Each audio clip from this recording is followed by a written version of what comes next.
Bismillahirrahmanirrahim. Assalamualaikum warahmatullahi wabarakatuh. InsyaAllah kita buka majlis kita pada kali ini dengan Ummul Furqan Al-Fatihah.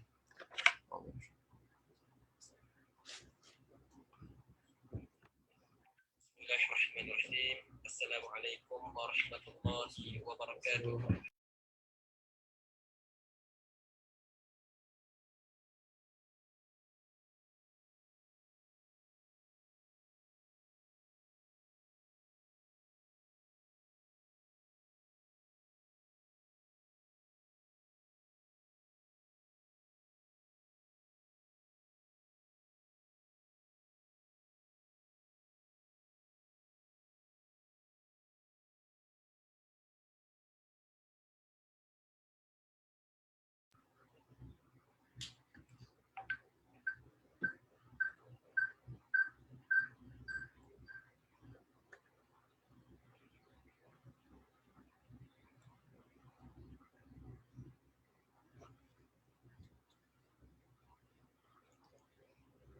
Alhamdulillahirabbil alamin.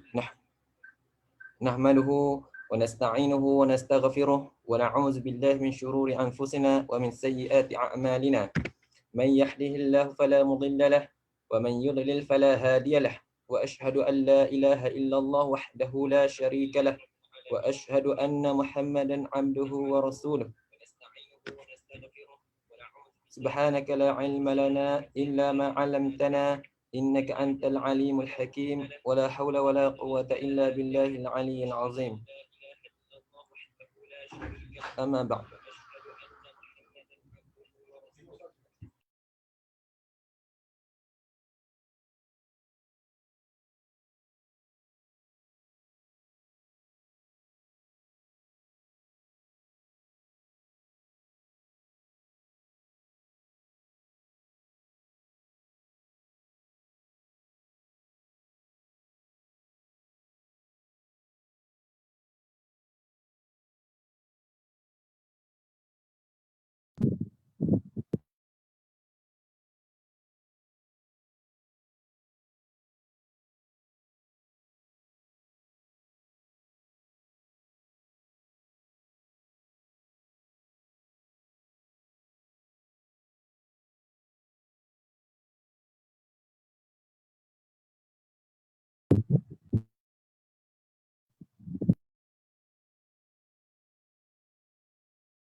Okey, bismillah.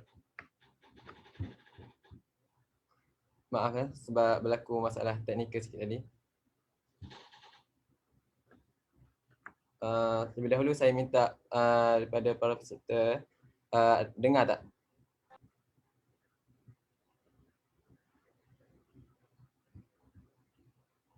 Okey, dengar. Alhamdulillah. Okey, saya buka balik. Assalamualaikum warahmatullahi wabarakatuh. Bismillahirrahmanirrahim. Alhamdulillahirabbil alamin.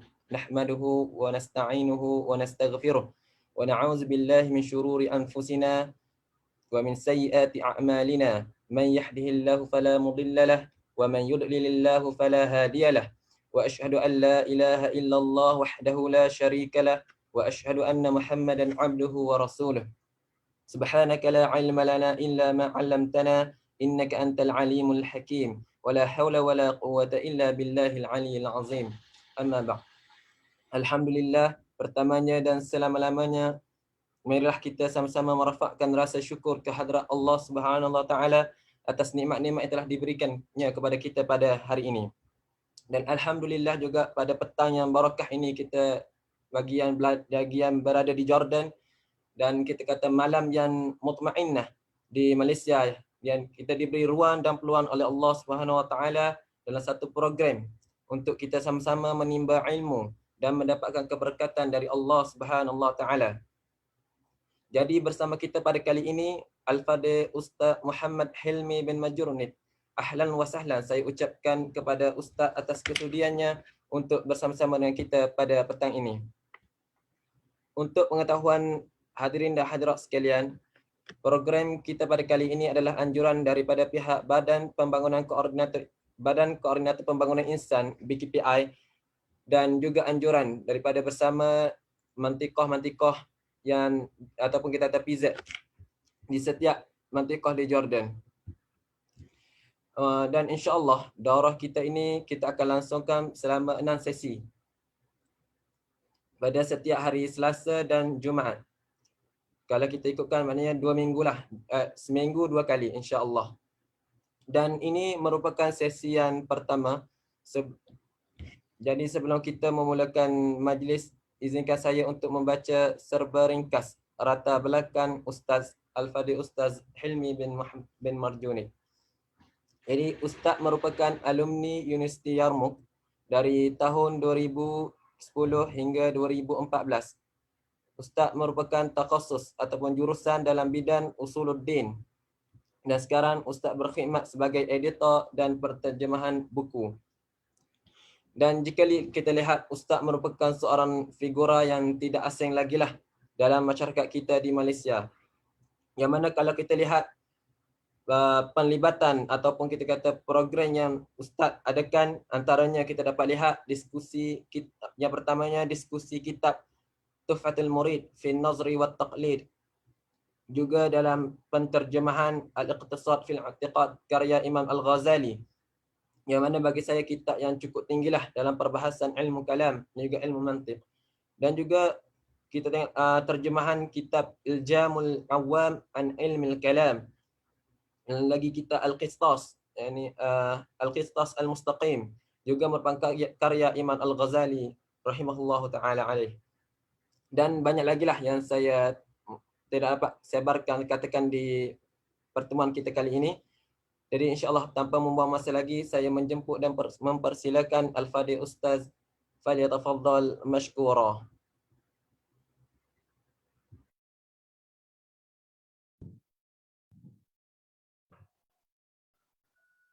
أعوذ بالله من الشيطان الرجيم بسم الله الرحمن الرحيم الحمد لله رب العالمين والصلاة والسلام على أشرف الأنبياء والمرسلين وعلى آله وصحبه أجمعين رب اشرح لنا صدورنا ويسر لنا أمورنا واحلل عقدة من ألسنتنا يفقه أقوالنا. Baik, pada malam ini ataupun pada malam ini di Malaysia ataupun petang di Jordan, saya akan mulakan daurah bagi kitab Al-Lam'at karangan Syekh Said Qudah.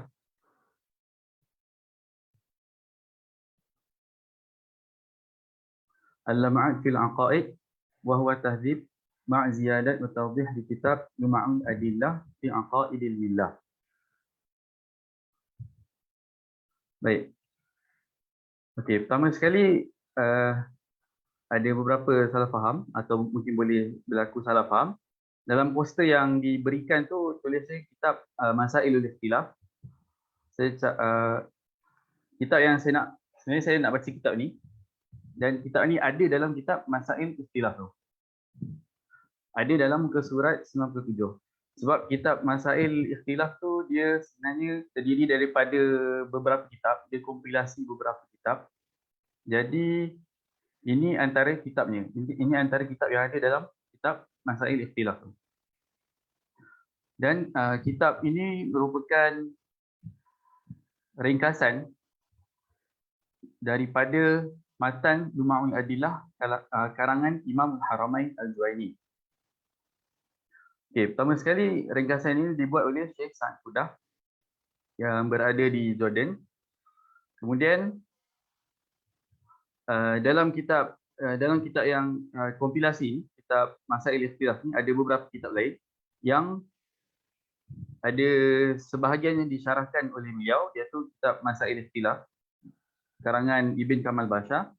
Maksudnya kitab tu tentang ikhtilaf antara Asy'ariyah dan Maturidiyah. Seterusnya ada beberapa kitab lain, antaranya ialah Al-Lam'at fil Aqaid ini. Dan kompilasi beberapa kitab ni, saya fikir dia penting, dia ringkas tapi dia penting. Sebab kalau kalian sendiri boleh baca benda tu, maksudnya boleh perhatikan betul-betul apa yang Syekh Sa'id Qudah buat ni memang menarik untuk dijadikan diskusi ataupun dibuat sebagai bahan untuk daurah. Dan antara yang diringkaskan oleh beliau ialah ringkasan kitab I'tiqad Imam Baihaqi. Sebagai tambahan, kitab I'tiqad Imam Baihaqi dia berkenaan akidah, kitab berkenaan akidah, tapi dia mengandungi dalil nakli bagi akidah aliran Asy'ariyah. Maksudnya Imam Baihaqi bawa dalil nakli bagi mengukuhkan mazhab Asy'ariyah.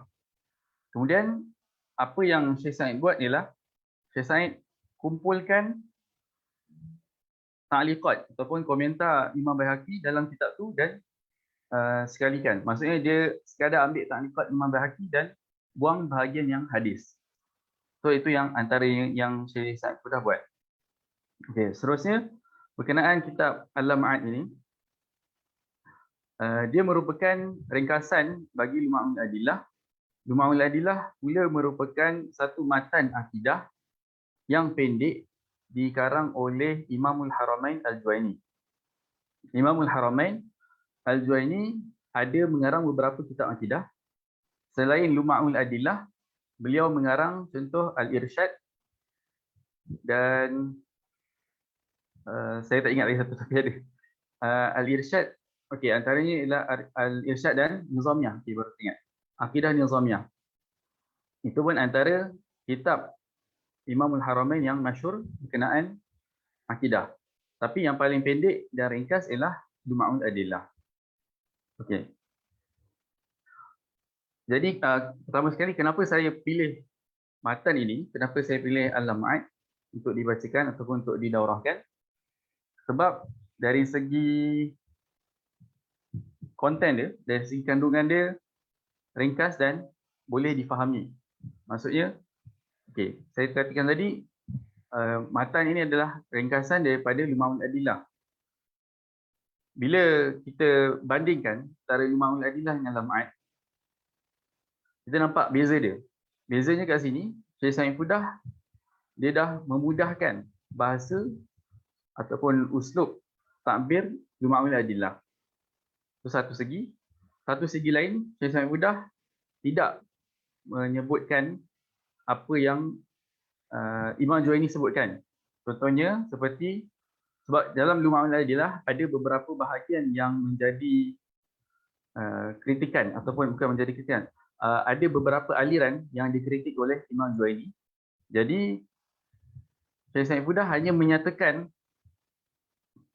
bahagian atau hanya menyatakan perkara yang dikritik tu tanpa menyatakan siapa yang menyatakan dakwaan-dakwaan yang salah tersebut. Okey. Itu satu. Kemudian sebab daurah ni dia bersifat umum dan terbuka kepada sesiapa je. Jadi saya tak pasti siapa audience ataupun viewer yang hadir pada malam ni. Jadi saya plan mungkin tak nak terlalu berat dan tak nak terlalu ringan, biasa-biasa je. Cuma kalau konsep daurah ni maksudnya ialah sebenarnya dia lebih kepada mengulang kaji apa yang kita dah pernah belajar kan. Itu daurah. Tapi itu dari sisi orang yang pernah belajar. Maksudnya orang yang dah pernah dalami sesuatu ilmu. Tapi dari sisi orang yang nak baru belajar, daurah ni pula ialah ibarat suatu pembuka bagi ataupun pembuka ataupun pengenalan bagi ilmu tersebut. Okey. Seterusnya saya fikir penting untuk kita secara go through secara ringkas dalam berkenaan mabadi' asyarah. Okey. Mabadi' asyarah ni ialah maksudnya mabadi' asyarah ialah prinsip ilmu, 10 prinsip ilmu yang asas yang ada pada satu-satu ilmu. Jadi malam ini kita akan membicarakan tentang ilmu akidah ataupun boleh jadi ilmu kalam. Okay, so apakah prinsip asas bagi ilmu akidah? Jadi ini adalah satu nazam ataupun syair yang dikarang oleh As-Sabban berkenaan mabadi' asyarah. Konsep mabadi' asyarah ni memang ada sekian lama, tapi dihasilkan nazam ini oleh As-Sabban. Sebab ada juga nazam lain tentang mabadi' asyarah yang bunyinya lain. Ada je yang sekadar 2 rangkap. Ini 3 rangkap. Inna mabadi'a kulli fannin asyarah al-hadd wal mawdu'u thumma thamarah wa nisbatun wa fadluhu wal wadi' alis mulistindadu hukmu syari' masailun wal ba'du bil ba'd ittafa wa man daral jami'a haza syarafa. Okey, pertama sekali ialah tentang had ataupun ta'rif bagi ilmu. Ta'rif bagi ilmu akidah. So secara ringkas, ta'rif bagi ilmu akidah ialah ilmu tentang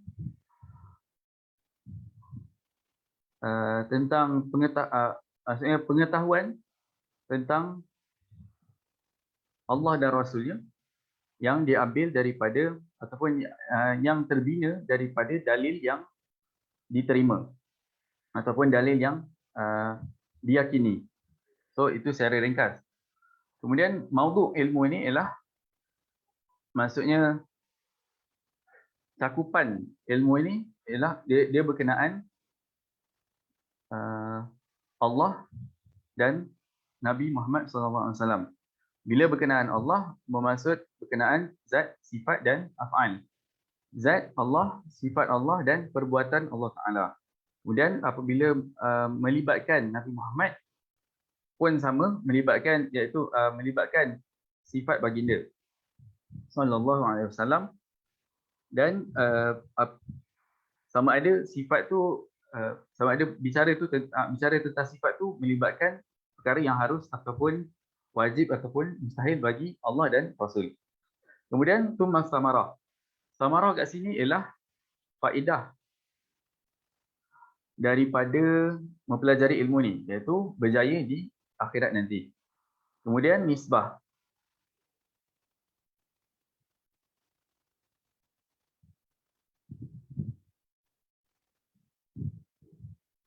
Sekejap,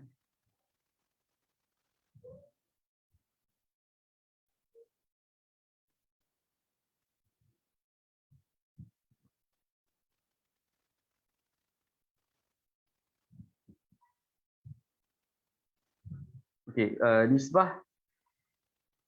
Ya, saya terlupa. Lupa nisbah di di pasal apa. Kemudian fadluhu. Tak apa, nanti saya next class saya betul. Saya tak ingat, sorry. Fadluhu ialah tentang kelebihan ilmu ini. Maksudnya apa keutamaan dia? Maksudnya keutamaan ilmu ini ialah dia suatu ilmu yang paling utama dan paling penting bagi seorang Muslim. Sebab dari satu segi dia merupakan suatu prasyarat untuk kita berjaya pada akhirat nanti. Dan sebab kita kena belajar benda ni, maksudnya kita kena tahu apa yang perlu kita percaya, apa yang perlu kita imani dan iktikadkan. Kemudian wal wadi' kat sini boleh jadi peletak ataupun pengasas ataupun penyusun bagi ilmu ni. Maka penyusunnya ialah Imam Abul Hasan Al-Asy'ari dan juga Imam Abu Mansur Al-Maturidi. Okey, kemudian isim. Nama bagi ilmu ni ialah boleh jadi ilmu akidah ataupun ilmu usuluddin ataupun ilmu kalam. Itu secara umum, ataupun ilmu tauhid. Itu secara umum. Tapi boleh jadi ada perincian berkenaan penamaan tu. Maksudnya dari segi kesesuaian ataupun dari segi skop yang ada pada penamaan. Contoh kalau ilmu tauhid dan ilmu akidah, maka skopnya lebih ringkas, lebih simple. Maksudnya apa yang perbahasan yang melibatkan ilmu tauhid ialah perbahasan yang paling penting, iaitu tentang rukun iman. Kemudian kalau itu satu tentang rukun iman, dan dari satu segi lain ilmu tauhid melibatkan doktrinasi. Maksudnya doktrin ni ialah sesuatu yang kita perlu percaya.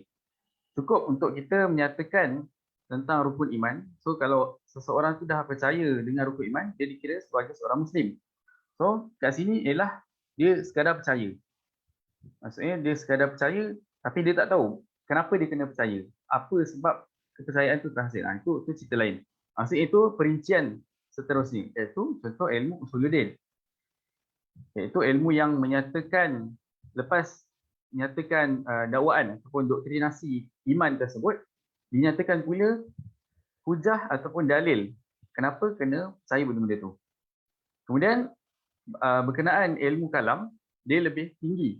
Maksudnya lebih tinggi sebab dia melibatkan bukan sekadar hujah, maksudnya bukan sekadar hujah terhadap doktrinasi tadi, tapi turut menyatakan sanggahan terhadap orang yang menolak doktrinasi tadi.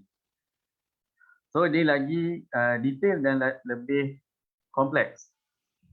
Kemudian istimdad ataupun sumber bagi hukum ni ialah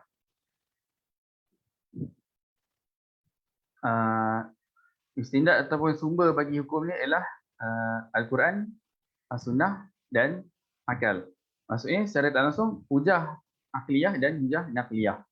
Hujah naqliyah ialah Al-Quran, Sunnah. Kemudian hujah akal pula ialah contohnya kias dan sebagainya. Okey, itu kemudian saya baru teringat nisbah ni. Maksudnya nisbah ni ialah perkaitan ataupun hubungan ilmu ni dengan ilmu lain. Maksudnya ilmu ni merupakan ilmu yang paling mulia berbanding ilmu lain sebab dia melibatkan Allah Taala. Okey, kemudian tentang hukum syariat. Maksudnya hukum mempelajari ilmu ni. Contoh, kalau tadi isim kan. Isim tu kita ada ilmu tauhid, ilmu usuluddin dan ilmu kalam. Saya bahagikan kepada 3 kan. So, hukum mempelajari ilmu ni ataupun kita fokus pada ilmu tauhid dulu. Maksudnya hukum mempelajari ilmu tauhid ialah wajib. Wajib secara aini ataupun fardu ain. Maksudnya setiap orang Islam wajib mempelajari rukun iman. Sebab itulah yang membezakan antara kita dengan orang yang bukan Islam. Maksudnya benda itulah yang kepercayaan tu membezakan kita dengan orang yang tak percaya kepada benda tu. Itu maksudnya dari segi tersebut ia adalah wajib secara fardu ain. Tapi contoh kalau ilmu kalam, hukumnya ialah fardu kifayah. Sebab dia membicarakan tentang perkara yang kompleks ataupun perkara yang tidak semua orang boleh faham. Sebab dia merupakan satu ilmu yang sudah terperinci. Jadi bila benda tu dah jadi terperinci dan semakin dalam, belum tentu semua orang boleh faham. Maka dari satu segi, kita sebagai orang yang belajar agama apa semua kan, belajar agama, belajar benda-benda ni, kita kena faham apa yang perlu kita sampaikan kepada masyarakat. Maksudnya, adakah masyarakat perlu tahu benda-benda ni? Adakah masyarakat perlu tahu isu-isu, satu-satu isu? Okey, itu sebagai contoh. Contoh yang so dari satu segi ilmu kalam, hukum mempelajarinya ialah fardu kifayah. Bukan semua orang perlu belajar. Tapi cukup untuk ada dalam satu-satu tempat, ada dalam satu-satu masyarakat orang yang boleh ataupun orang yang mempelajari ilmu ni supaya dia boleh jadi benteng untuk masyarakat daripada serangan fikiran yang menyalahi doktrin Islam. Okey. Kemudian yang ini penutup dia, masailun wal ba'du bil ba'd iktafa wa man daraj jami'a hadza syarafa. Okey, ini adalah 10 perbahasan dan setiap satu ini saling melengkapi. Maka sesiapa yang mengetahui kesemua ini, ke-10 ini, dia mendapat kemuliaan hadza syarafa. Sebab paling kurang dia tahu asas ilmu tersebut. Okey. Seterusnya ini pun secara ringkas juga. Ini tentang mabadi'ul aqli al-arba'ah. Okey, biasa kita mempelajari akidah ataupun ilmu tauhid ni ataupun ilmu kalam ni berdasarkan mazhab Asy'ariyah dan Maturidi. Kita akan mempelajari tentang hukum akal. Maksudnya hukum akal, hukum adat. So kat situ aku beza hukum akal, hukum adat. Kemudian hukum akal terbagi kepada wajib, mustahil, harus, dan itu adalah satu perkara yang penting bagi mempelajari akidah. Namun ada perkara yang jadi dasar bagi hukum akal tu. So inilah dia 4 perkara yang jadi dasar bagi hukum akal, dan benda ni perlu kita, untuk orang yang nak lebih mendalami benda ni, dia kena tahu benda ni. Maksudnya untuk orang yang nak dalami ilmu kalam, dia kena tahu 4 perkara ni, iaitu benda ni melibatkan asas akal, maksudnya mabadi' kan, prinsip akal yang 4. So prinsip akal yang 4 tu ialah pertama mabda'ul huwiyah. Ni huwiyah, ijazah dia huwiyah, iaitu identiti. Kemudian mabda'u adamut tanaqud, kemudian mabda'u as-salis al-marfu', kemudian mabda'ul illiyah, daripada perkataan illah. Okey, yang pertama ialah mabda'ul huwiyah. Apa itu mabda'ul huwiyah? Mabda'ul huwiyah ialah prinsip ataupun hukum tentang identiti. Huwiyah tu ialah identiti. Maksudnya bila kita katakan pensel itu pensel, maksudnya itulah dia. Kita tak boleh nak katakan, contoh pen ataupun pensel ni, saya tak boleh kata benda ni botol, sebab benda ni tetap pensel. Maksudnya nama pensel tu ialah nama yang diberikan untuk objek ni. Itu maksudnya. Itu dari segi penamaan. Tapi dari segi diri objek ni sendiri, inilah dia. Maksudnya kita tak boleh kata dia betul, dia pen ataupun pensel ni benda lain. So itu adalah mabda'ul huwiyah. So secara tak langsung, apa peranan mabda'ul huwiyah ni? Mabda'ul huwiyah ni sebenarnya berperanan dari segi untuk kita memahami satu-satu perkara supaya kita tak jadikan dia perkara lain. Contoh, kita katakan A adalah A, kita tak boleh katakan bahawa A ni adalah B. Maksudnya B, dari segi zat B itu berbeza dengan zat A, so kita tak boleh kata A adalah B. Sebab kedua-duanya berbeza dan masing-masing tu ada identiti yang tersendiri. Itu mabda'ul huwiyah. Kemudian mabda'u adamit tanaqud, iaitu prinsip tentang bahawa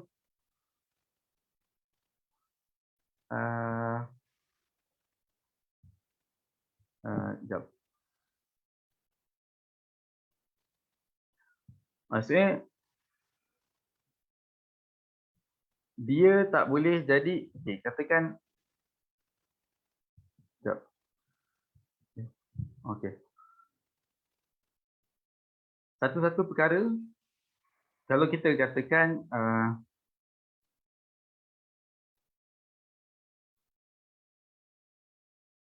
katakan A adalah sama ada B atau C, contoh, A adalah sama ada B atau C. So dalam pilihan antara B dengan C tu, dia tak boleh, dia adalah suatu perkara yang berbeza. Dia kena sesuatu yang berlainan sama sekali. Itu adalah mabda' adamut tanaqud. Maksudnya satu perkara ataupun lepas satu perkara ni ada identiti tersendiri. So secara tidak langsung dia adalah dua benda yang berlainan. Itu poin dia.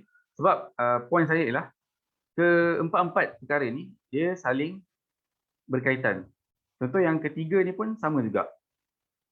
Bukan keempat lah, yang ketiga. 1 hingga 3 ni dia saling berkaitan. 4 ni lain sikit. Okay, kemudian mabda'u tsalithul marfu'.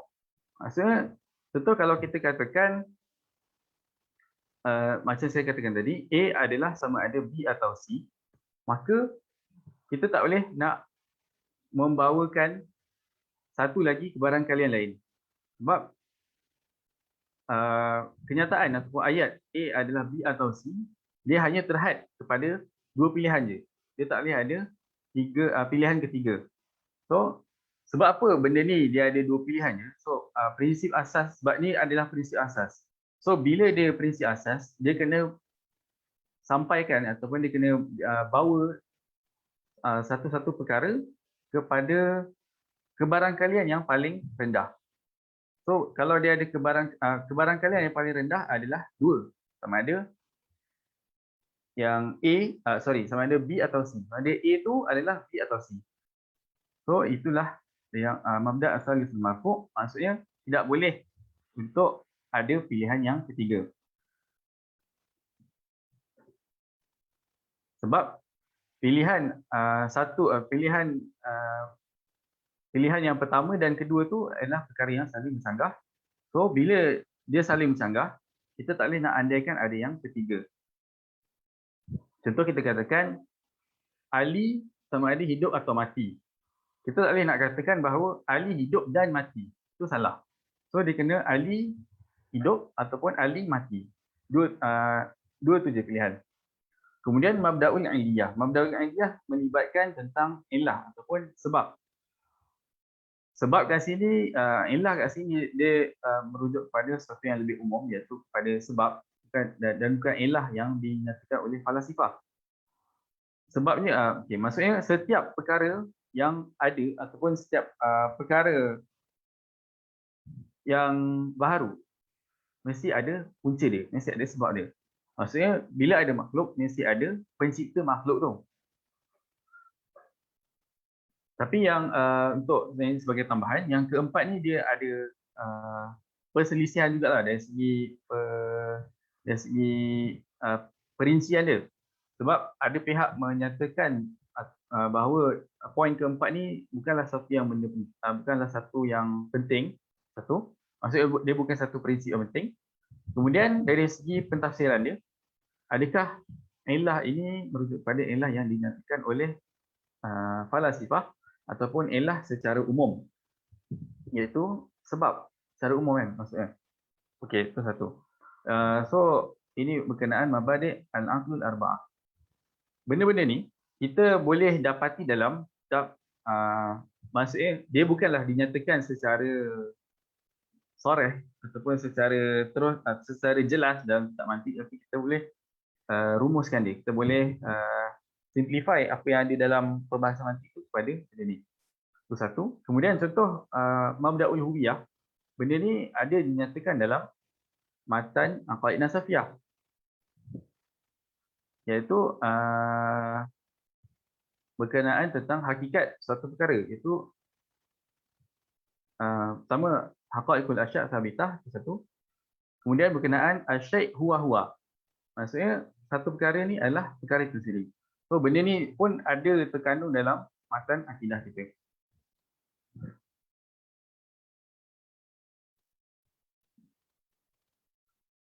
Okey, seterusnya kita akan masuk ke dalam ayat. Okey. Bismillahirrahmanirrahim. Bismillahirrahmanirrahim. Qala al-muallif rahimahullah. Qala al-muallif hafizahullah wa nafa'ana bihi wa bi'ulumihi fid dharain amin. Bismillahirrahmanirrahim. Wa bihi thiqati wa huwa hasbi wa kafa. Alhamdulillahil alimi al-qahiril hakimi alladhi wajaba lahu al-qidamu wastahana fi ta'alihi tajwizul adami. Wassalatu ala nabiyyi mubidil batili wa muwaddihil haqqi biwadihati dalail. Okey, ini adalah suatu mukadimah, pun boleh kata bara'atul istihlal. Dalam ini dinyatakan, biasanya penulis menyatakan ataupun memberikan isyarat tentang maudhu' penulisan tersebut. Maksudnya kalau kat sini ada dinyatakan tentang alladhi wajaba lahul qidam. Kemudian wastahala fi ta'alihi tajwizul adam. So ini adalah unsur yang ataupun kaedah yang wujud dalam ilmu tauhid. Maksudnya satu lagi istilah yang ada dalam ilmu tauhid. Okay. So perbahasan yang pertama untuk alam ini adalah tentang mengisbatkan alam. Apakah, pertama sekali kita kena fikir secara ringkas. Kita kena fikir kenapa sorry saya nak share screen. Okay, ni Bara'atul Istilal. Kemudian perbahasan malam ini adalah tentang alam. Maksudnya peranan alam sebagai bukti bagi mengisbatkan wujudan Allah Ta'ala. So kat sini kat sini pun kita boleh faham ataupun kita boleh sedar bahawa kenapa ulama membahaskan tentang alam sebelum memulakan perbahasan tentang Allah Ta'ala. Pertama sekali sebab alam ini alam menjadi bukti bagi kewujudan Allah Ta'ala. Sebab bila kita katakan adanya alam ataupun dalam arti kata lain adanya makhluk, maka mesti adanya khaliq, adanya pencipta. So, jadi secara tak langsung kita boleh lihat hikmah penciptaan makhluk lain selain manusia ialah untuk menyatakan bahawa adanya pencipta. Sebab ada beberapa makhluk yang mungkin kita secara sekali pandang dengan kita rasakan contoh benda-benda ada haiwan yang haram ataupun yang berbahaya, yang beracun, sama juga dengan tumbuhan yang kita tak boleh makan dia. So kita seseorang mungkin boleh terfikir kenapa benda ni ada, kenapa benda ni wujud, sedangkan kita tak boleh buat apa-apa, kita tak boleh dapat sebarang manfaat daripada makhluk ni. So secara itu kalau sekali imbas lah, maksudnya sepintas lalu lah. Tapi secara tidak langsung sebenarnya wujudan benda tu adalah untuk mengisbatkan wujudan Allah Ta'ala. Itu satu. Kemudian seterusnya tentang perbahasan kewujudan alam ini, apakah yang menjadi asas ia dibahaskan oleh ulama tauhid. Pertama sekali asas bagi perbahasan tentang wujudan alam, asas ni ialah dalam surah Al-An'am. Perkara ini dinyatakan oleh Abu Ishaq Al-Isfirayini. Beliau menyatakan bahawa surah Al-An'am ini menjadi bukti ataupun asas perbahasan ulama tentang jauhar dan arad. Sebab bila kita nak mengisbatkan, pertama sekali mengisbatkan alam, kemudian baru mengisbatkan Tuhan. So dalam nak mengisbatkan alam, perkara yang paling penting ialah menyatakan unsur asas yang ada pada alam. So unsur asas yang ada pada alam ialah jauhar dan arad. Itu unsur asas yang ada pada alam. Sebab alam terdiri daripada jauhar dan arad, maka kita kena membahaskannya. Sebab dia benda yang paling asas. So buat apa kita nak bincangkan tentang perkara yang lebih daripada itu, iaitu contoh tentang jisim, ataupun kita tentang perkara yang lebih terperinci, iaitu contoh tentang pokok kan. Kenapa kita nak bincangkan tu, tapi kita tak bincangkan perkara yang lebih asas. So perkara yang asas bagi alam ialah jauhar dan arad. Itulah sebab ulama membahaskannya. Kemudian kalau kita teliti kitab ilmu kalam yang lebih tinggi, mereka akan contoh dalam matan ni, dinyatakan bahawa al-alam wa dilalatu ala wujudil khaliq. So kat sini perbahasan ialah tentang alam secara ringkas. Tapi kalau kita perhatikan kitab ilmu kalam yang lebih tinggi, kita akan dapati bahawa perbahasan tu lebih detail. Contoh dalam kitab ni tentang jauhar dan arad sahaja. Tapi bila dalam kitab yang lebih tinggi, perbahasan tu akan disertakan tentang pembahagian jauhar. Maksudnya bentuk-bentuk jauhar, kemudian bentuk-bentuk arad. Maksudnya apakah dan bagaimanakah arad itu serta jauhar itu. So, maksudnya secara tidak langsung apa yang dinyatakan dalam kitab yang lebih tinggi ialah perincian bagi apa yang ada dalam kitab yang rendah. Maksudnya apa yang ada dalam kitab rendah ataupun apa yang ada dalam matan. Jadi dari satu segi kita dapat sedar ataupun kita boleh faham bahawa ilmu akidah ni tak berbeza. Maksudnya dari segi matlamat dia, maksud matlamat akidah dan matlamat ilmu tauhid sebagai contoh, kemudian dan matlamat ilmu kalam tidak berbeza. Cuma yang berbeza matlamat tidak berbeza, maudhu' pun tidak berbeza. Yang berbeza hanyalah perinciannya. Jadi secara tak langsung benda ni salah bagi apabila sebahagian pihak menyatakan bahawa akidah peringkat tinggi ni berbeza dengan akidah orang awam. Itu ada unsur mengelirukan. Statement yang macam tu ada unsur mengelirukan. Sebab bila kita kata akidah peringkat tinggi ni berbeza dengan akidah peringkat awam, seolah-olah kita nyatakan bahawa orang yang peringkat tinggi tu dah kepercayaan dia dah berbeza dengan orang awam. Tetapi sebenarnya yang berbeza tu hanyalah pada perincian. Matlamatnya tetap sama. Matlamatnya tetap ma'rifatullah dan ma'rifatur rasul. Perkara ini ada sebagai tambahan, perkara ini ada dinyatakan oleh Imam Al-Ghazali dalam kitab Ilzamul Awam, dan saya amat menyarankan pendengar malam ini untuk menekuni kitab tersebut. Okey. Kemudian al-alamu wa dilalatuhu ala wujudil khaliq. Al-alamu huwa kullul mawjudat wallahi ta'ala wa huwa mushtaqun minal ilmi minal alami wal alamati. Okey.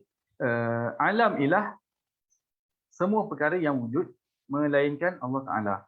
Maksudnya apa yang bukan Allah Ta'ala ialah alam. Benda ni merupakan satu asas yang penting supaya kita betul-betul faham apa beza Allah dengan alam. Maksudnya apa beza Allah dengan yang bukan Allah. So yang bukan Allah tu semuanya makhluk. Sebab kadang-kadang ada orang mempersoalkan, adakah arash ini makhluk ataupun tidak.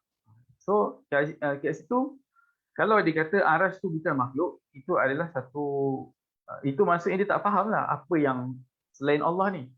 Sebab selain Allah semestinya adalah makhluk. Sebab yang Tuhan tu ataupun yang qadim itu hanyalah Allah Ta'ala. Wa huwa mustaqil minal alami wal alamati. Li'annahu alamatun dalatun ala wujudir Rabbi subhanahu wa ta'ala. Alam ialah sama juga. Alam ialah boleh kata nama khas ataupun ialah petunjuk. Sama juga dengan alamat ataupun alamah. Okey, maksudnya dia menjadi petunjuk bagi kewujudan Allah Ta'ala. Itu asas ataupun asal bagi perkataan alam. Kemudian wabil musyahadati na'lamu bi wujudihi al-jawhara wa huwa al-mutahayyiz wa aidan al-arada wujudil jawhari. Okey. Wa aidan al-aradi wa huwa ma yaqumu bil jawhari kal alwani wat tu'umi war rawaihi wal ulumi wal qudari wal iradati hadithah wa abdaniha wal hayati wal maut. Kemudian wabil musyahadah. Maksudnya dengan kita menyaksikan alam ni, kita tahu bahawa yang wujud adalah jauhar dan arad. Macam saya katakan tadi, jauhar dan arad ini ialah dua asas penting ataupun dua kandungan asas bagi alam. Maksudnya semua perkara yang ada dalam alam ni dia istilah jauhar dan arad.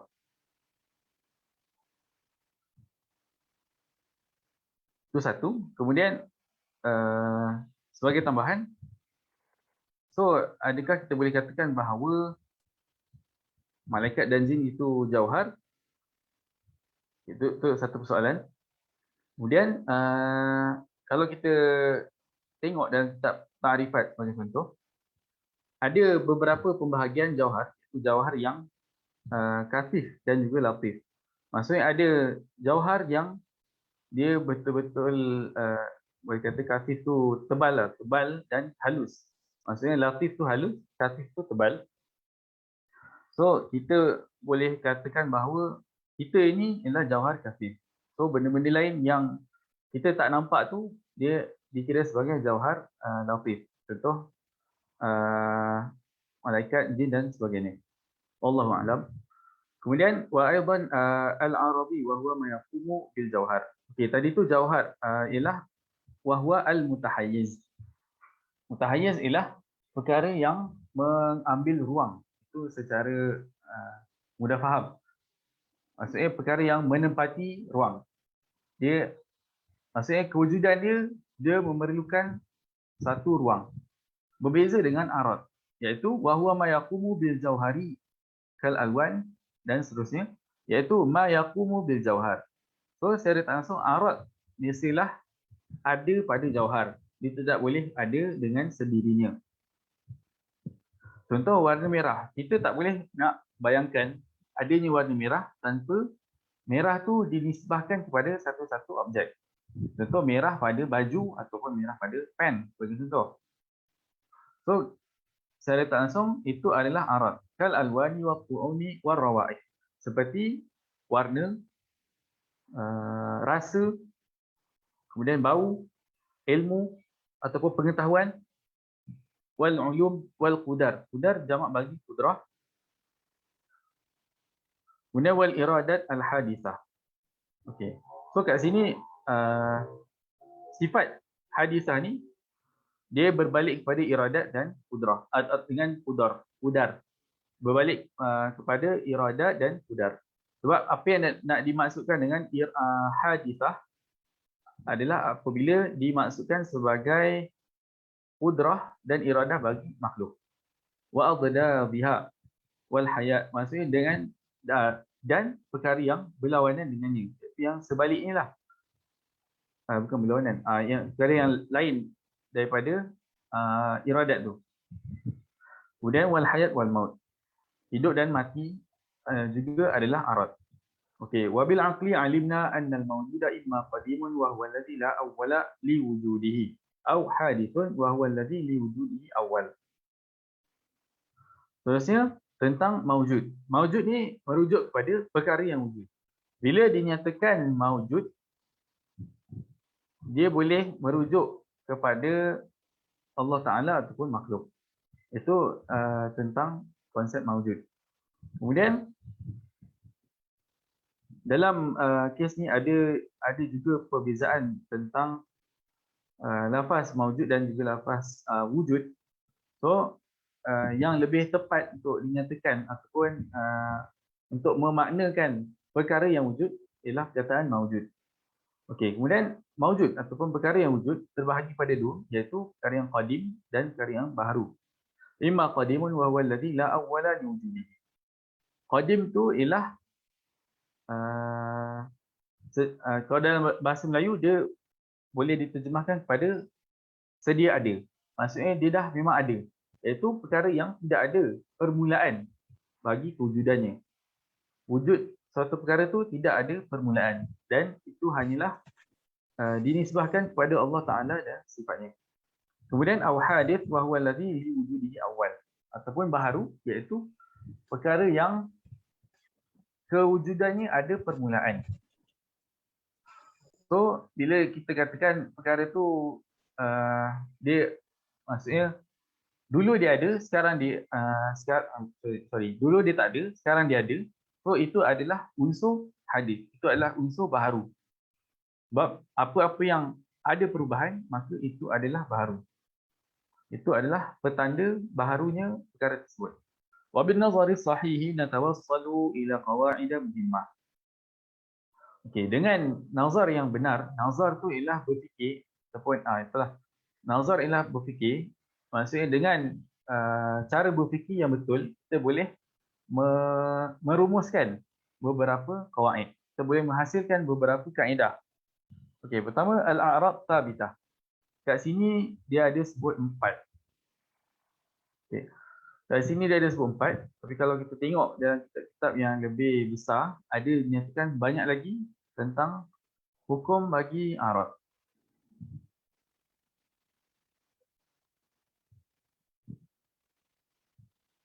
Okey. So, kalau kita tengok kat sini, 4 qawaid ini, qawaid yang dinyatakan ini ada 4 dan kesemuanya melibatkan a'rad. Pertama, al-a'rad thabitah. Kedua, al-a'rad hadithah. Ketiga, al-a'rad wal jawahiru mutalaziman. Maksudnya kat sini baru dinyatakan tentang jauhar. Kemudian yastahil wujudu hawadith ta'awwalaha. Ini juga melibatkan jauhar dan a'rad. Okey, kemudian so dari segi metod, para ulama dalam membahaskan ataupun dalam mengisbatkan jauhar dan a'rad, boleh kata ada sebahagian ulama membicarakan tentang a'rad dulu, baru tentang jauhar. Dan ada juga yang membincangkan tentang jauhar dahulu, kemudian baru tentang a'rad. Okey. Jadi kedua-duanya tidak ada masalah. Maksudnya itu bukan satu problem lah. Itu dari segi pilihan masing-masing, dia tak ada isu. Sebab benda yang paling basic yang kita kena faham tentang jauhar dan a'rad ni ialah jauhar dan a'rad saling melazimi antara satu sama lain. Maksudnya bila ada jauhar, semestinya ada a'rad. Begitulah apabila kita katakan bila ada a'rad, semestinya ada jauhar. Dan sifat saling melazimi ni ataupun sifat lazim ni, dia ialah dia bersifat lazim akli. Maksudnya kita tak boleh nak andaikan kedua-duanya terpisah. Maksudnya kita tak boleh andaikan jauhar itu terpisah daripada a'rad. So dia adalah lazim akli yang tak boleh nak dinafikan langsung.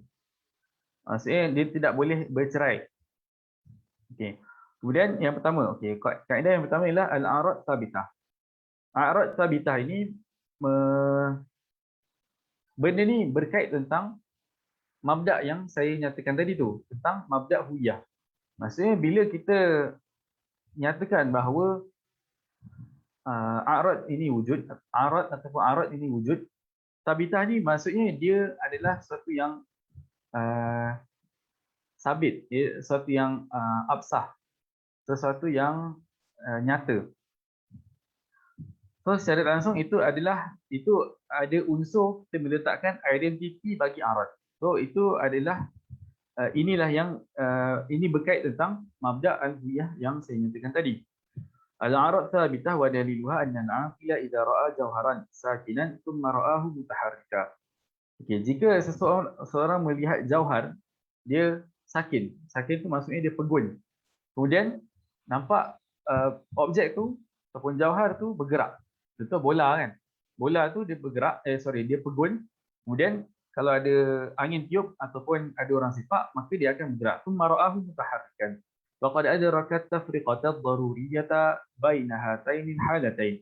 Maka secara tak langsung ataupun secara pasti dia boleh membezakan. Dia tahu perbezaan antara dua keadaan ni.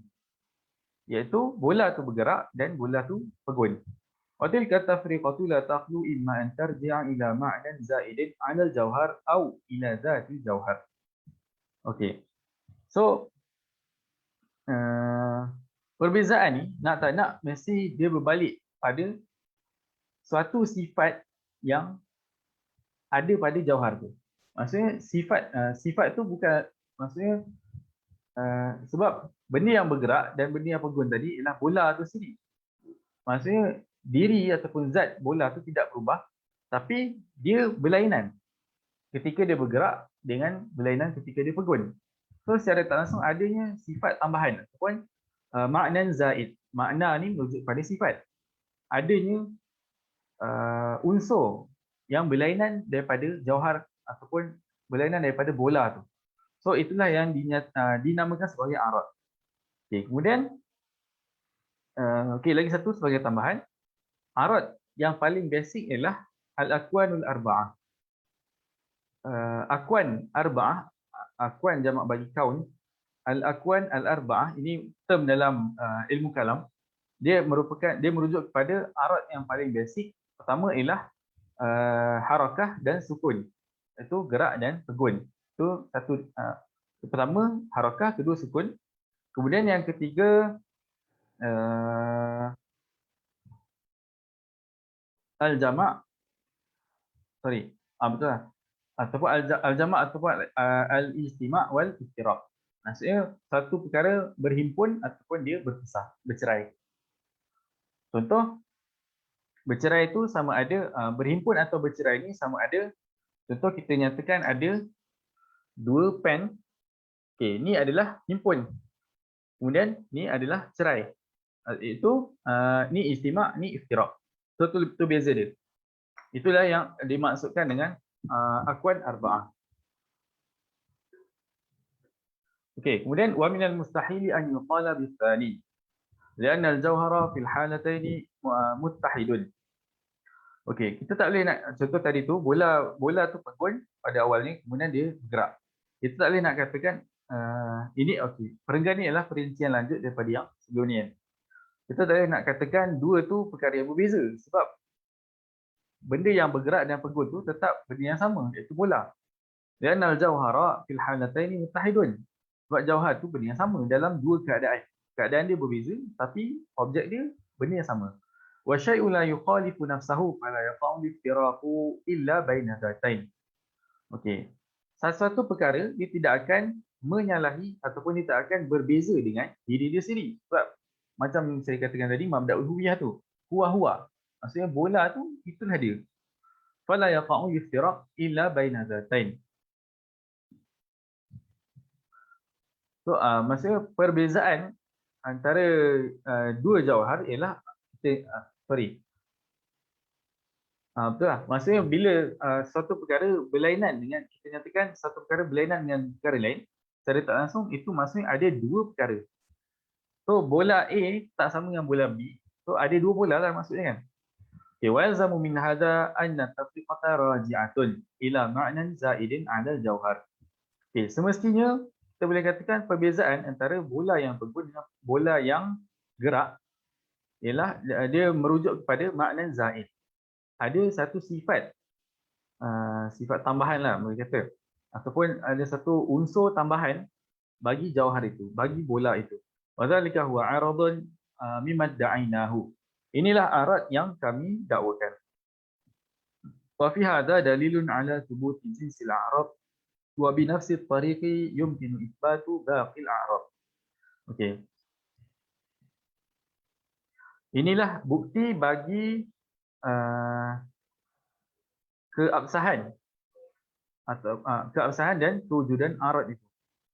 So dengan cara kita menyatakan ataupun melihat kepada contoh tadi tu, maksudnya bola yang pegun kemudian dia bergerak, so perbezaannya antara pegun dan gerak tu. So dengan cara itulah kita boleh mengisbatkan arad lain juga. Maksudnya dengan konsep yang sama, iaitu jauhar, sesuatu jauhar tetap perkara yang sama tapi dia berbeza. Okay, kemudian yang kedua pula al-a'rad hadithah, lianna nara al-a'rada al-mutadaddata tata'aqabu ala mahalliha. Okay, arad ini ialah sesuatu yang perkara baharu. Sesuatu yang baharu. Fanastaqinu hudud at-tari'i minha. Okey.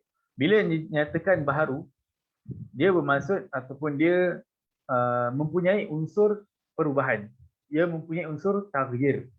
Maksudnya dia boleh berubah. Keadaan dia boleh berubah. Dia tetap perkara yang sama tapi keadaan dia boleh berubah. Contoh, li'anna naral a'rad al-mutabadala tata'aqabu ala mahalliha. Kerana kami boleh melihat adanya a'rad yang berlainan saling berganti pada satu objek yang sama. Okey, dia a'rad tu berbeza-beza tapi dia saling berganti pada satu objek yang sama. Contoh, kita katakan buah lah, buah mangga pada mulanya dia warna hijau, kemudian lama-lama dia warna kuning, kemudian kuning dia makin pekat, kemudian bila dia dah rosak jadi hitam. So itulah contoh yang saya boleh berikan, iaitu objek dia benda yang sama, buah mangga sebiji, kemudian dia berbeza-beza pada warnanya. Sebab warna tu adalah sebahagian daripada a'rad kan. Okay, kemudian fanastaqinu hudus at-tari'i minha. Maka kita boleh meyakini kebaharuan perkara yang datang pada objek itu. Tariq ni ialah benda yang mendatangi, maksudnya benda yang datang pada satu-satu objek. Maksudnya pada mulanya dia warna hijau, kemudian warna kuning, kemudian warna hitam. Okay, itu adalah petanda baharu. Maksudnya bila dia ada perubahan, dia adalah baharu. Min haitsu wujidat wa na'lamu huduth as-sabiti minha min haitsu ulimat.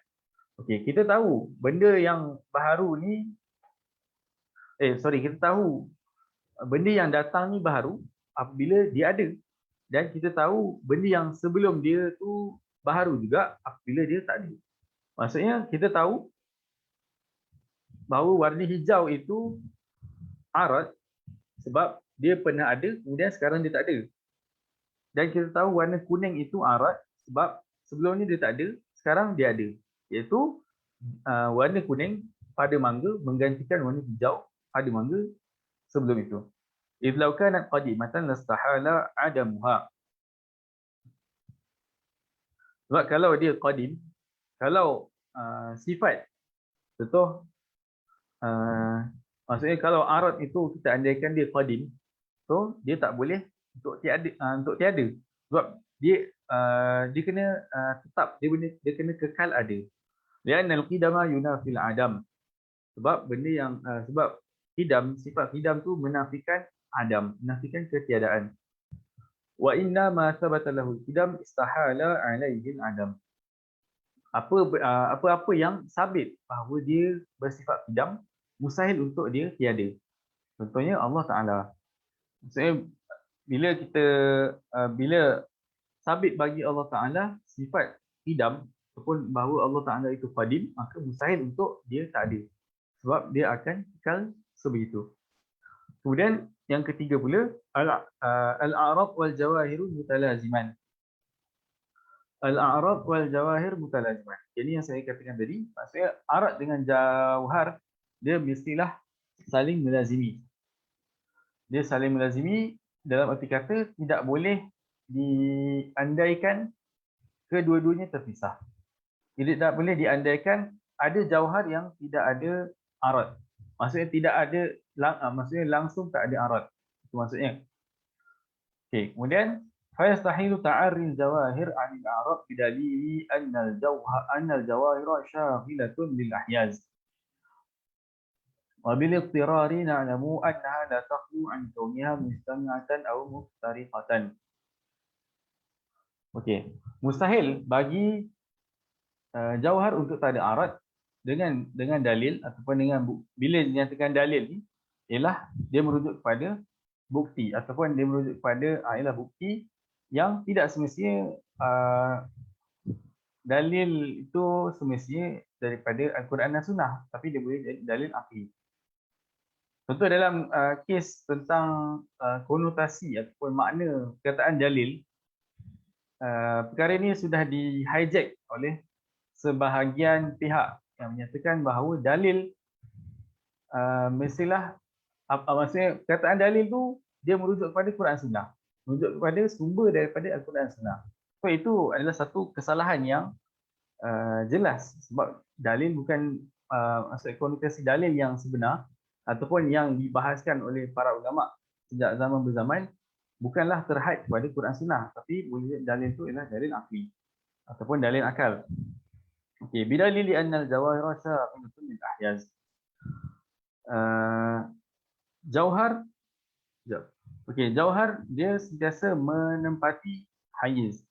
Itulah. Dia sentiasa menempati tempat ataupun ruang. Wabil ittirari na'lamu annaha la taqum an kauniha mustami'ah atau muftariqah. Maka secara tidak langsung kita tahu bahawa jauhar itu sama ada dia berhimpun ataupun dia berpisah. Macam yang dua pen ni lah kan. Ni tempat dia kat sini, tempat dia kat sini. So ni terpisah. Bila tempat dia satu kat sini, satu lagi kat sini, sebelah dia bersebelahan. So unsur bersebelahan ni adalah satu bentuk arad. Itu ni melibatkan tentang nisbah lah kan. Tapi yang point ni adalah berhimpun, ni adalah berpisah. So itu sendiri adalah suatu bentuk arad. وذلك يقضي باستحالة خلوها عن الاجتماع والافتراق وهما عرضان. Ni istimak dan iftiraq adalah dua arad yang termasuk dalam al-akwan al-arba'ah saya nyatakan tadi. Sebab point dia al-akwan al-arba'ah ni ialah arad yang paling basic. So semua benda tak boleh lari daripada benda ni, daripada al-akwan al-arba'ah. Maksudnya semua perkara ataupun semua jauhar tidak boleh lari daripada istimak, iftiraq, harakah dan sukun. Okey, kemudian wakadzalika na'lamu bi badihatil uquli istihalah ta'arri al-ajsami 'an al-harakati was-sukuni ma'an. Okey, tadi tentang istimak dan iftiraq. Sekarang dia bagi contoh tentang harakah dan sukun. Kita tahu juga bahawa jisim ataupun jauhar tidak boleh untuk tidak bergerak dan tidak pegun. Tidak boleh untuk bergerak dan pegun pada satu masa yang sama. Okay, sebab benda ni melibatkan mabadik yang 4 tadi, iaitu yang mabda' adam tanaqud dengan mabda' as-salisul marfu'. So maksudnya kat situ ada dua je pilihan. Sama ada dia bergerak ataupun dia pegun. Dia stay kat tempat tu. So وكذلك نعلم ببديهة العقول استحالة تعري الأجسام عن الحركة والسكون معا وهذا يوضح استحالة تعري الجواهر عن الأعراض. Maka secara tak langsung bila kita katakan satu jisim tidak boleh untuk tidak bergerak dan tidak pegun, maka secara tak langsung itu dah menunjukkan kemustahilan untuk jauhar ini tidak ada sebarang arad. Untuk satu-satu jauhar wujud tanpa sebarang arad, itu adalah mustahil. So secara tak langsung hubungan antara jauhar dengan arad adalah hubungan akli. Maksudnya dia lazim akli. Okey, kemudian yastahilu. Okey, ini yang keempat. Keempat kan? Sorry, ketiga. Keempat. Kemudian yastahilu wujudu hawaditha la awwala laha. Ataupun hawadisi la awwala laha. Okey, mustahil untuk adanya perkara baharu yang kewujudannya tidak ada permulaan. Kita tak maksudnya benda ni baharu, kita katakan dia baharu tapi dia wujud tanpa permulaan. Okey.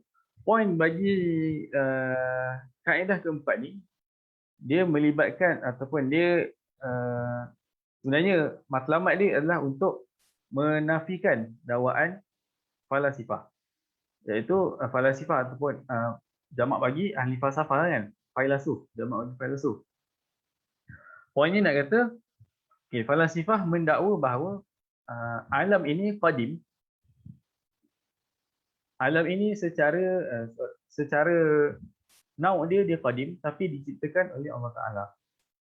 So itu ada unsur kecanggahan lah kan. Sebab dia kata qadim tapi Allah Ta'ala cipta dia. So apa poin cipta tu kan? Apa maksud cipta kat situ? So secara tak langsung bukan cipta, alam ini baharu tapi alam yang kita boleh lihat ni, boleh saksikan ni, dia baharu tapi secara essence dia, secara jenis dia ataupun secara nauk dia adalah qadim. So itu ini dakwaan yang dinyatakan oleh falasifah dan diterima oleh sebahagian ulama Islam. Okey, yastahilu wujudu hawadithi la awwalaha. Wa dalilu alaihi anna haqiqatal hadith ma lahu awwal. Okey, maksudnya poinnya kat sini menafikan ataupun nak menyatakan bahawa mustahil ada perkara baharu yang tidak ada permulaan. Maksudnya yang kewujudannya tidak ada permulaan. So wa dalilu alaih ala anna wa dalilu alaih anna haqiqatal hadithi ma lahu awal. Hakikat perkara baharu itu ialah perkara yang mempunyai permulaan. Wa ma makanatil hawadithu kathiratal adad fa kullun minha lahu awal. Maka apabila perkara baharu ni dia berbilang-bilang, maka dia ada permulaan. Sebab berbilang-bilang tu dah merujuk kepada perbezaan. Bila ada perbezaan, maka itulah petanda perubahan. Maka apa yang ada perubahan itu adalah baharu. Okey, kemudian wa jami'uha aidan lahu awwal. Dan kesemuanya pun ada permulaan. Fal hukmu tsabitu huna tu'ti lil majmu'. لأن المجموعة هنا عبارة عن آحاد متمايزة فلم يتشكل منها مع بعضها البعض ماهية جديدة لتعطى حكما جديدا. So dia berbeza-beza, maka bila dia berbeza-beza, maksudnya dia ada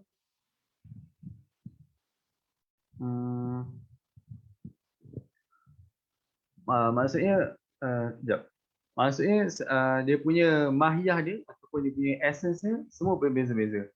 Fahiya majmu'un min haitsu tasawwuru ad-dini wa ahadun fil kharij. Kita boleh bila kita katakan alam tu apa? So alam tu ialah perkara yang boleh kita saksikan ni kan. Maksudnya alam ini adalah dia punya term dia intiza' akli. Maksudnya abstraction akal. Akal kita abstract ataupun akal kita boleh tak? Abstract ataupun nak kata intiza'. Intiza' tu maksud kita analisis bahawa contoh adanya pen, ada apa-apa perkara yang kita lihat ni semuanya adalah alam. So alam tu secara keseluruhan ialah perkara yang selain Allah. Kemudian dalam alam itu ataupun secara nyata semua benda-benda ni saling berbeza. So kat situlah dia kata fahiya majmu'un min haitsu at-tasawwuru dhihni. Secara majmu' dia adalah satu perkara, iaitu benda dalam fikiran kan, secara tasawur ataupun gambaran dalam fikiran. Wa ahadun fil kharij. Tapi secara nyata di alam nyata fil kharij dia adalah perkara yang berbeza-beza, iaitu satu persatu yang berbeza-beza. Fa yabqa laha hukmul ahad. Maka kita kena tengok hukum dia secara wujud khariji. Wa hadzal kalamu sahihun sawa'an kanatil hawadithu murattabatan aw la. Benda ni benar, kata-kata ini benar sama ada perkara baharu tu dia tersusun ataupun tidak. Maksudnya secara majmuk dia memanglah benda yang dia memanglah alam, so semua ni alam, tentulah maksudnya. Tapi secara detail kita boleh tengok benda ni berbeza-beza. Contoh baju, contoh kerusi, pen, botol tu kan. Okey. Seterusnya wa yalzamu mimma sabaq anna al-jawahira la tasbiqu al-a'rab al-hadithah. Wa ma la yasbiqu al-hadith hadithun bil-idtirar.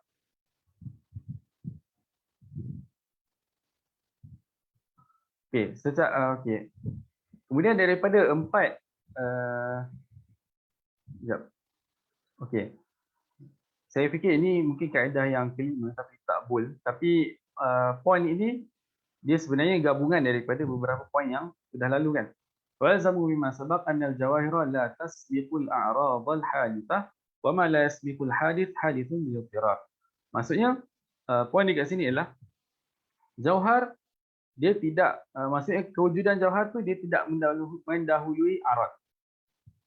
Sebab saya nyatakan tadi bahawa kewujudan jauhar dan arad ni tidak boleh dipisahkan, maka bila jauhar wujud semestinya arad pun wujud.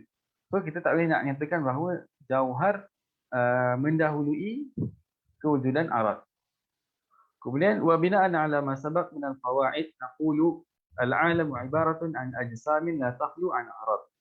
Wa hadha thabitun bil musyahadah wan nazar kama sabaq wa ma la yakhlu 'anil a'rad allati hiya hadithah fi asliha fa huwa hadith fa yuntiju anna al-'alama hadith.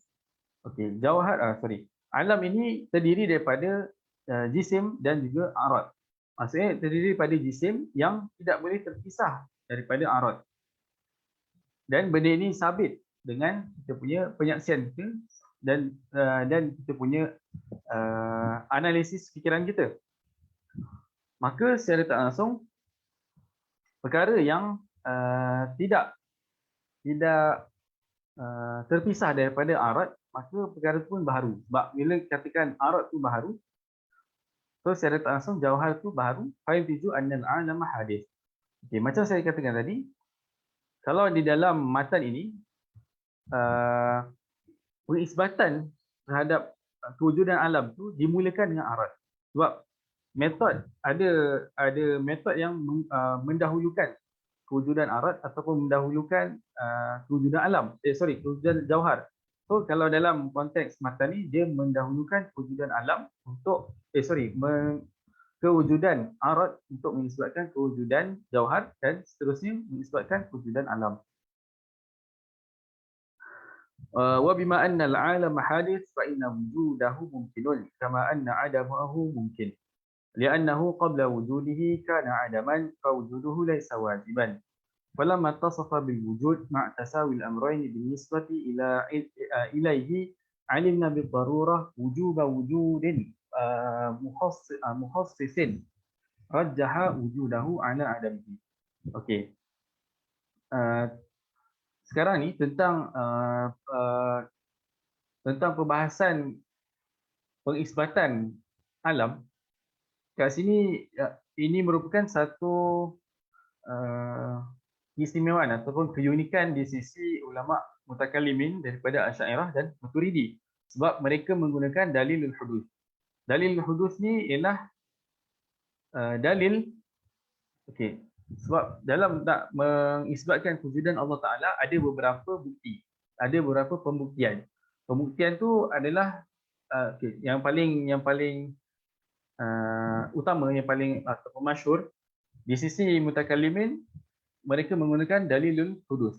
Maksudnya bila katakan sesuatu perkara baharu, maka Allah bukan seperti begitu. Itu dalilul hudus. Kemudian ada lagi satu dalil, iaitu dalilul imkan. Maksudnya imkan tu merujuk kepada kebarangkalian satu-satu perkara untuk ada ataupun tiada. So ini adalah dalil yang digunakan oleh falasifah ataupun hukama. Dalil yang bukan falasifah, hukama. Sorry. Itu adalah dalil yang digunakan oleh hukama. Maksudnya bila dinyatakan bahawa ada perkara yang wujud, ada perkara yang kewujudannya mungkin dan ada perkara yang kewujudannya wajib. So kat situ itulah sisi pengisbatan kewujudan Allah Ta'ala. Maksudnya Allah Ta'ala tu wajib wujud, kita ni makhluk ialah mungkinul wujud. Itu adalah dalilul imkan. Kemudian ada juga dalil lain, antaranya dalilul itqan. Dalilul itqan ialah pembuktian kewujudan Allah Ta'ala berdasarkan aturan ataupun sifat alam ini yang tersusun. Aturan alam yang tersusun, itu namanya dalil itqan. Okey. So kat sini yang dinyatakan ialah dalilul hudus. Wa bima anna al-'alama hadith. Memandangkan alam ini baharu dan kewujudannya mungkin, iaitu dia boleh wujud, boleh tak wujud, sebab dia baharu kan. Sebab sebelum dia wujud, dia tak ada. Kemudian secara tak langsung kita tahu bahawa kewujudan alam ini bukanlah wajib. So bila dia kewujudan dia tak wajib tapi dia wujud, so secara tak langsung ada pihak yang mengadakan dia ataupun mewujudkan dia, dan pihak tersebut mestilah sesuatu perkara yang wajibul wujud. Kewujudannya mestilah wajib. Kemudian mukhassisin, dia ada mukhassis ni merujuk kepada qudrah dan iradah. Maksudnya dia ada dia nak mengkhususkan apa yang wujud, itu apa yang wujud pada satu-satu masa dan apa yang tak wujud pada masa yang seterusnya. Rajjaha wujudahu ala adamihi, yang merajihkan ataupun memilih kewujudan berbanding ketidakwujudan. Wajibu an yakuna hadzal mukhassisu ghairul alami bidarurah. Dan semestinya mukhassis, iaitu pentaksis ataupun pihak yang mengkhususkan wujudan alam, mestilah bukan alam itu sendiri. Wa mukhassisul alam yastahilu an yakuna illatan. Okey. Pengkhusus bagi alam ni dia bukan ilah. Maksudnya dia bukan ilah dari segi ini untuk menyanggah falasifah yang menyatakan bahawa bila maksudnya kewujudan alam dia mesti kewujudan Allah Ta'ala disertai oleh kewujudan alam secara mesti. Maksudnya mesti Allah Ta'ala, bila kita katakan Allah Ta'ala ada, maka alam pun mesti ada. Konsep mesti kat sini ialah mesti secara qadim. Itu salah. Itulah yang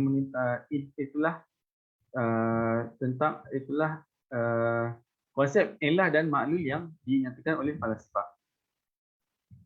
Sebab wa mukhassisul alami yastahilu an yakuna illatan wa illa lazima anna al-alama qadim. Sebab macam saya nyatakan tadi, bila Allah wujud secara qadim, maka apa yang Allah hasilkan iaitu alam mesti qadim juga. Ini kesalahan dia orang kat situ, iaitu dia menyamakan sifat antara sifat Allah dengan sifat alam itu sebagai qadim. Sebab dia punya kias dia ialah apa-apa yang maksudnya apa-apa yang terhasil daripada qadim mesti qadim. Itu maksudnya. Qad tabayyana fasaduhu. Okay, kemudian wa mukhassisul alam yastahilu an yakuna tabi'atan kama sara ilaihi taba'iyyun. Pencipta alam ini mustahil adalah tabiat. Tabiat ni merujuk kepada dia boleh merujuk kepada sama ada unsur yang ada pada alam.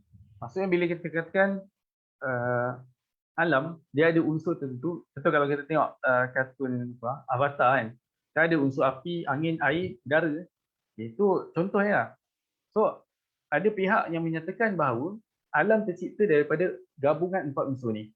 So bila gabungan empat unsur ni berbeza-beza, maksudnya contoh katakan api campur air, tapi dalam kadar nisbah tertentu, maka hasillah perkara A. Tapi bila nisbah dia berbeza, maka hasillah perkara B. So secara tak langsung, apa yang dinyatakan kat sini, alam ni dia tak ada pencipta, ataupun pencipta dia ialah unsur alam tu sendiri. So benda ni adalah satu bentuk kesalahan, sebab mustahil sesuatu perkara tu cipta sesuatu perkara yang sama. Maksudnya mustahil contoh saya nak cipta diri saya, cipta kewujudan diri saya. Tak boleh lah. Dia kena objek lain ataupun kena pihak lain mencipta pihak lain. Maksudnya satu-satu pihak tidak boleh mencipta diri dia sendiri. Itu maksudnya. Lianna tilka tabi'ata la takhlu imma an takuna qadimatan aw hadithatan. Fa in kanat qadimatan lazima qidamu athariha. Okey, kalau kita katakan unsur alam ini qadim, so secara tak langsung kita boleh katakan apa yang terhasil daripada unsur tersebut iaitu alam pun qadim juga. So itu pun satu kesalahan yang lain. Fa inna tabi'ata 'inda musbitiha la ikhtiyara laha.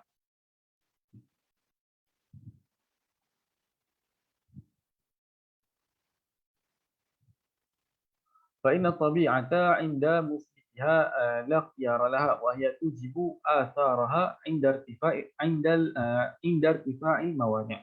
Wahada batil. Okay, ini tentang katakan tadi tu adanya gabungan unsur. Kita katakan adanya gabungan unsur, maka secara tak langsung untuk unsur ni menghasilkan objek A, dia perlu syarat tertentu. Maksudnya dia perlu kadar tertentu. So kadar tu adalah satu bentuk syarat. Tapi bila dia nak hasilkan objek B pun dia perlukan kadar tertentu, maka secara tak langsung semua ni penciptaan ni dia bersyarat.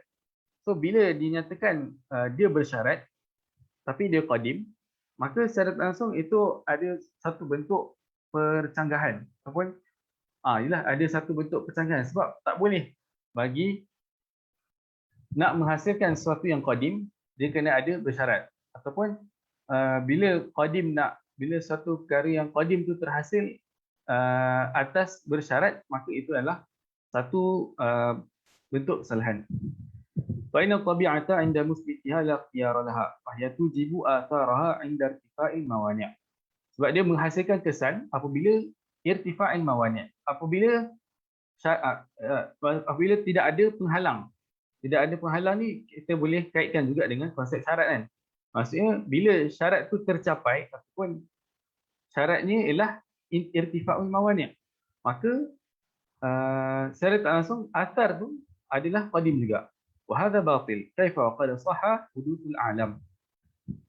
Wa in kanat at-tabi'atu hadithatan iftaqarat ila tabi'atin ukhra. Bila kita katakan tabi'ah ataupun unsur tadi tu dia baharu, maka dia pun perlukan kepada tabiat lain, tabi'ah lain yang maksudnya yang mencipta dia juga kan. Kemudian so kat sini ada unsur tasalsul tasalsul fil madhi. Maksudnya tasalsul ni ialah satu-satu contoh A perlukan B untuk dia wujud, kemudian contoh kita katakan kita perlukan Allah untuk Allah wujud, so siapa yang mewujudkan Allah kan. So secara tak langsung kalau kita andaikan Allah itu ada pihak lain yang mewujudkannya, so siapa pula pihak yang mewujudkan Allah Ta'ala. So itulah unsur tasalsul. Dan benda tu kalau dia berlaku berterusan, maka secara tak langsung memang dia kena sampai satu takat adanya tempat ataupun adanya punca yang asal, satu punca asal, maksudnya punca asal yang tidak ada sebelum dia, maka itulah Tuhan, itulah pencipta. ثم الكلام في هذه كالكلام في تلك وينساق هذا القول إلى إثبات حوادث لا أول لها وقد بينا بطلانه. So benda ni melibatkan tentang hawadith la awwal laha. Konsep hawadith la awwal laha yang saya nyatakan tadi. Fawaddaha bidzalika anna mukhassis al-alami sani'un mukhtar mawsufun bil iqtidar wal ikhtiyar. Okey, ini adalah apa yang dinyatakan oleh ahli sunnah, iaitu sani'un mukhtar. Allah itu sani' mukhtar. Maksudnya dia pencipta dan dia ada kehendak untuk menghasilkan apa yang dia nak. Dan benda ni berbeza dengan konsep ketuhanan di sisi hukama. Sebab hukama dan juga falasifah, saya ingat falasifah, hukama saya tak sure sangat. Tapi poinnya ialah Allah ni dia cipta sebab dia mencipta alam bukan sebab dia nak, tapi sebab benda tu memang macam tu. Maksudnya dia secara mudah boleh kata Allah tu terkongkong dalam penciptaan alam. Sani'un mukhtar mausufun bil iqtidar wal ikhtiyar, yang disifatkan dengan qudrah dan ikhtiyar, iaitu iradah. Wa qad wajaba itsbatul ikhtiyari lahu li'anna al-fa'ila thalatha, fa'ilun bil 'illah wa fa'ilun bil tabi'ah wa fa'ilun bil ikhtiyar. So fa'il tadi yang illah tu dah ditolak ataupun dah dinyatakan kebatilannya, sama juga dengan fa'il bil tabi'ah, maka yang tinggal hanya fa'ilun bil ikhtiyar, iaitu Allah Ta'ala mencipta alam ini atas kehendak dia sendiri tanpa terkongkong ataupun terkait ataupun terikat dengan kehendak pihak lain. Faqad thabata butlanul awwalain fa nataja sihhatu tsalits. Okey, dua yang pertama ni dah terbatal, maka yang Natijahnya ialah kebenaran yang ketiga iaitu fa'ilun bil ikhtiyar. Okey, saya rasa sampai sini saja untuk hari ini.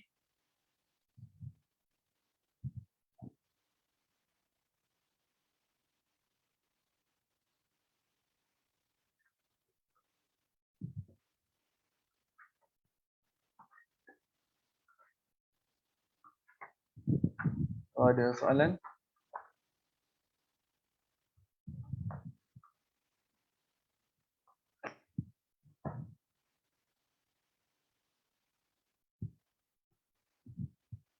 kalau ada soalan lanjut, kita boleh tanya dekat grup WhatsApp. Kalau mungkin tak terfikir sekarang, boleh dan terfikir lepas ni, boleh tanya di grup WhatsApp.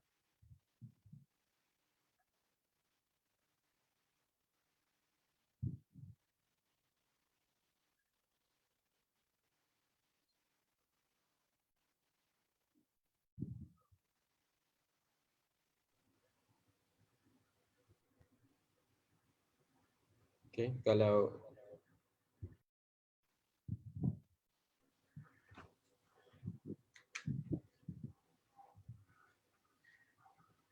okey, bismillah. Kalau ada soalan tu boleh terus tanya. Ustaz Beli.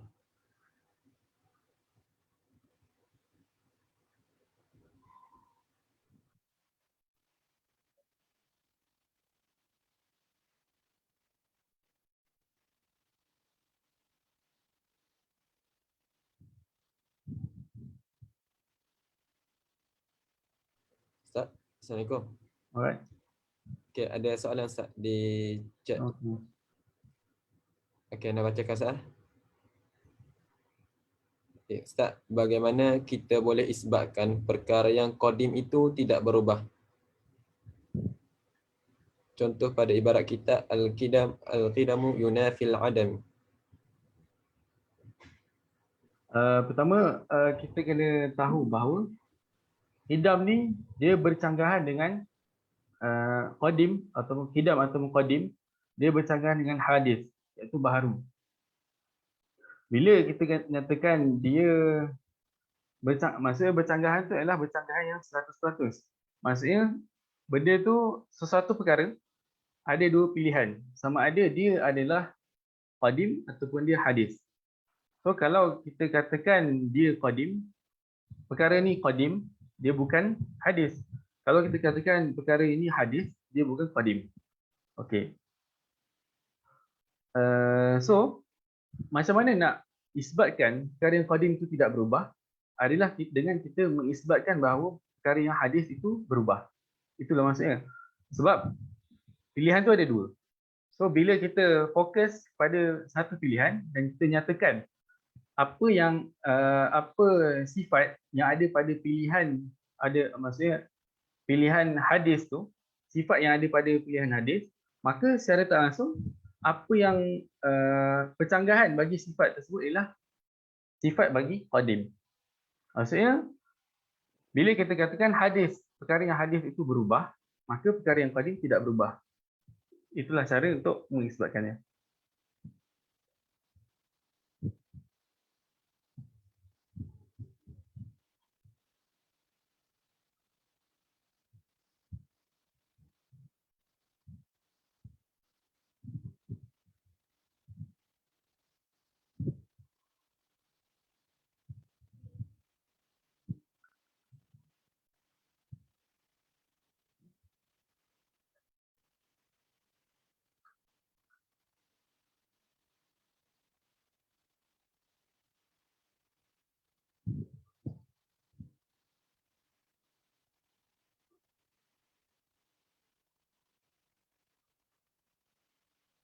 Okey, soalan lain?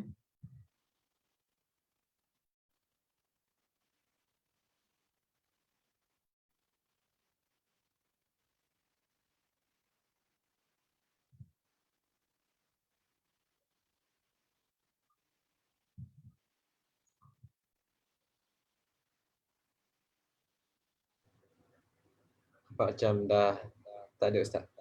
Alright. Okey. InsyaAllah kita tangguh dulu suara kita dengan tasbih kafar dan suratul Asr.